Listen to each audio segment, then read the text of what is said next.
To make the referendum valid, more than 50% of voters needed to turn out. And it was called shower for those supporting the country's name change when the first turnout figures started emerging. Numbers showed that over 91% of voters supported the name change, but only about 34% of Macedonian voters actually decided to go to the polls. Soon after the results were known, Prime Minister Zoran Zaev vowing to continue to fight for the acceptance of the referendum results despite the turnout. He also called on the opposition to support the country's name change, regardless of whether a majority of people boycotted the referendum. I expect lawmakers from the opposition party to respect the democratic decision of the majority among those who voted. Otherwise, there is no other way. We'll need to use the other democratic instrument, and that means early parliament elections.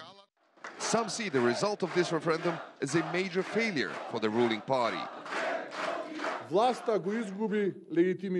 The government lost its legitimacy. The only thing that is left now for them is to accept the will of the people. This message from the people should be respected by the PM, the government, the parliament, all political parties. The failure of the referendum is the direct responsibility of Zoran Zaev, the government, and nobody else. And while politicians were holding press conferences, hundreds of Skopje citizens started gathering to express their feelings about the referendum results. People here are in front of Parliament of Macedonia in Skopje city center. They came here to celebrate the failure of referendum. They're happy because by not going to the polls, they've rejected the deal with Greece signed by the current Macedonian government.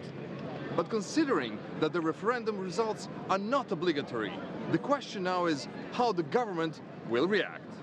The referendum's failure is seen here as the biggest win of President George Ivanov, who publicly called for a boycott. He even used the UN General Assembly stage a few days ago to express his dissatisfaction with the name change agreement. But the political game between supporters and opponents of the name change is far from over. Now it is up to the parliament to decide what will happen next, proceeding with the acceptance of the Prespa agreement or going to snap elections. Aljoša Milenković, CGTN, Skopje.